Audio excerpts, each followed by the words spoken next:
Olá, eu sou Fernando Vidigal, oncologista clínico da Clínica Cetro de Brasília. Eu tenho aqui ao meu lado o Dr. Samuel Aguiar, cirurgião oncológico do Hospital Camargo, Dr. Diogo Bugano, médico oncologista do Hospital Albert Einstein. Em termos de tumores gastrointestinais, nós tivemos nessa ASCO alguns estudos que realmente impactam na nossa prática clínica. Nós selecionamos 3 estudos para discuti-los nos seus pormenores. O primeiro estudo é o estudo FLOT, avaliando 2 regimes de quimioterapia perioperatória em pacientes com adenocarcinoma gástrico localmente avançado. O segundo estudo, na verdade, é um pool de análise, o pool de análise do grupo colaborativo IDEA, avaliando a não inferioridade do tratamento adjuvante de tumores coloretais 3 versus 6 meses. E o último estudo, o estudo BILCAP, avaliando o benefício da adição de capecitabina em pacientes operados com tumores do trato biliar.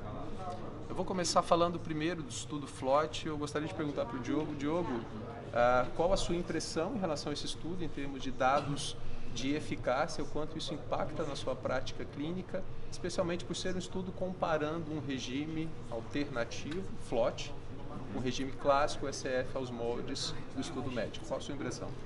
Olha, de jeito bem curto e objetivo, eu acho que isso vai mudar a forma como eu vou tratar meu paciente segunda-feira, quando eu voltar para São Paulo e voltar no consultório. Tá? O tratamento do câncer de estômago, em geral, envolve cirurgia e quimioterapia. Às vezes você faz quimioterapia antes da cirurgia, às vezes você opera e faz quimioterapia depois. A quimioterapia padrão que a gente fazia, seja antes, seja depois, era, no fundo, cisplatina e o análogo de fluoropyrimidina, ou um esquema CF ou ECF ou FOLFOX. O FLOT comparou esse esquema padrão a esquema padrão acrescido de um remédio a mais, que é o docetaxel, que a gente espera que tenha, que a gente sabe que tem atividade no câncer de estômago. Esse estudo já tinha sido apresentado 6 meses atrás e já tinha mostrado que no grupo que usava o FLOT, você tinha 10% a mais de taxa de resposta patológica completa, ou seja, fazia a quimioterapia antes e quando operava não tinha mais tumor nenhum.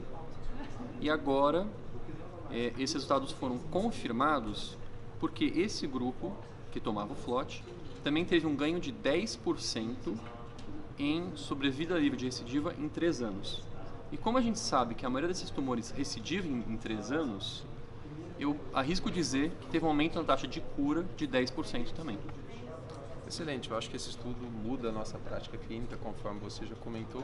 Eu acho que um aspecto fundamental de se discutir o tratamento da doença localmente avançada é discutir a qualidade da cirurgia. Então, eu vou perguntar para o Samuel. Samuel, qual que é a sua impressão em termos de qualidade da cirurgia, principalmente no que diz respeito à qualidade da linfadenectomia e também o aspecto em termos de taxa de complicação pós-operatória, sempre fazendo uma analogia com o estudo médico. Qual foi a sua impressão? O estudo, a gente observa que menos de 2% dos pacientes tiveram uma linfadenectomia inadequada. Então isso já é uma coisa que já é considerada como padronizada. A cirurgia tem que ter uma qualidade minimamente aceitável de linfadenectomia de 2 dias, cirurgias em 2 campos para tumores de transição. Eu queria acrescentar também do ponto de vista cirúrgico, é que a gente está chegando aí com 50 meses de sobrevida mediana. Isso por intenção de tratamento. A gente tem que ver no estudo também que mais da metade dos pacientes não conseguiram fazer a quimioterapia depois. Então, se a gente está atingindo esse benefício todo, provavelmente a quimioterapia é feita antes da cirurgia. Então, um alerta para os cirurgiões, lembrar disso. Se a gente está atingindo essas taxas extremamente altas de sobrevida atualmente, comparativamente ao que a gente tinha há pouco tempo atrás, é por causa da quimioterapia que vem sendo feita antes. Então não cabe mais operar pacientes localmente avançados sem quimioterapia. Exato, acho que é um aspecto interessante isso que você comentou, porque no estudo FLOT 4, os pacientes que recebiam o esquema FLOT, eles recebiam 4 ciclos neoadjuvante e depois 4 ciclos adjuvantes, diferente do ECF, que recebeu 3 ciclos neoadjuvante e depois 3 ciclos adjuvante. Excelente. O segundo estudo que com certeza muda a nossa prática e um estudo que foi motivo de plenária ontem é o estudo IDEA. Pool de análise com mais de 12 mil pacientes de 6 estudos clínicos randomizados, que avaliou basicamente a não inferioridade de 3 versus 6 meses de adjuvância para pacientes com carcinoma coloretal estadio 3. gente sabe que o tratamento padrão até hoje são 6 meses de tratamento com fluoropyrimidina, oxaliplatina. Talvez o grande limitante para esses pacientes seja realmente a neuropatia periférica, que é dose cumulativa. Muitas vezes leva à interrupção do tratamento. Diogo, a minha impressão é que nesse momento, com os dados do estudo IDEA, nós começamos a estratificar, a dividir, separar os pacientes com estadio 3 em grupos de alto risco e baixo risco. Qual que é a sua impressão e como que essa divisão altera a sua prática em termos de prescrição 3 versus 6 meses? Na verdade, para a gente entender esse estudo, a gente tem que entender um pouco do conceito de não inferioridade. No fundo é o quê? Você vai aceitar que um tratamento seja um pouco pior do que o outro, se ele tiver um benefício óbvio muito importante. No caso desse estudo, o benefício de fazer 3 meses de quimioterapia é ter menos toxicidade, principalmente neuropatia. Então eu aceito que seja um pouquinho pior 3 meses, desde que seja muito menos tóxico. Ao final do estudo, no grupo como um todo, eles viram que o grupo de 3 meses tinha entre 2% e 4% maior chance de recidivar. Então o tratamento era, em números absolutos, 2% pior. Você pode argumentar se 2% é aceitável ou não, visto os outros benefícios. Quando eles foram fazer análise de subgrupos, eles viram que o que eles chamaram de baixo risco, que é o tumor até T3 até N1, a diferença entre 3 e 6 meses foi ainda menor do que 2%.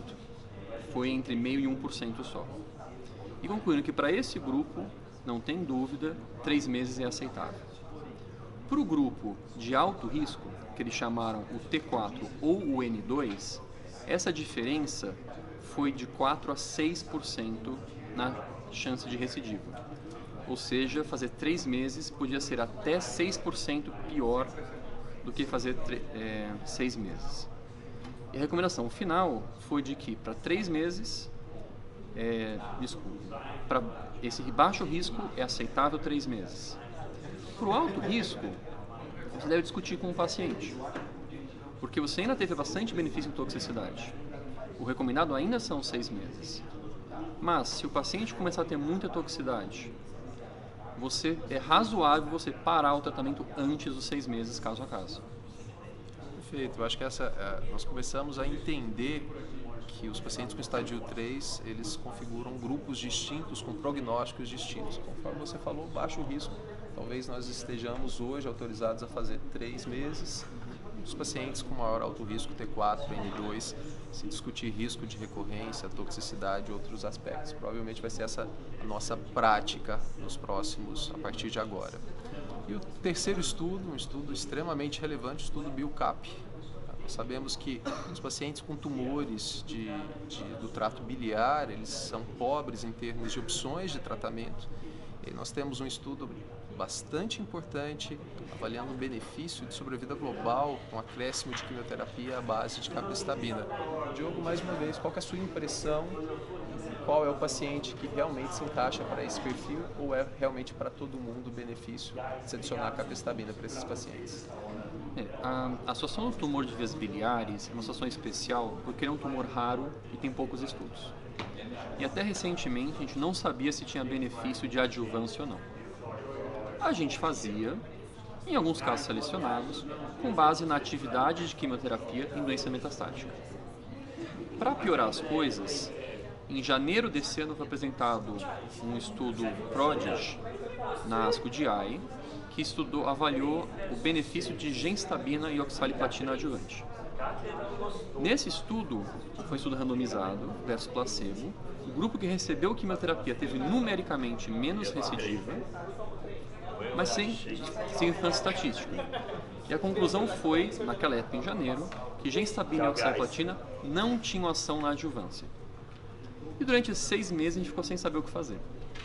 Agora, nesse estudo, do BILCAP, eles pegaram um grupo parecido de pacientes, lembrando que vias biliares você tem colangio intrahepático, colangio extrahepático e vesícula biliar. Randomizou a capecitabina, a mesma dose que a gente usa para colo retal, por 6 meses, ou observação. E mostrou que teve um ganho Você pode argumentar que pequeno é verdade, mas um ganho estatisticamente significativo de 20% na sobrevida de recidiva e sobrevida global. Então, a impressão que fica agora é que na adjuvância do câncer coloretal ressecado, você deve fazer capecitabina, pelo menos. Se a gente vai acrescentar outras drogas ao 5-FU, a capecitabina a gente tem que descobrir ainda.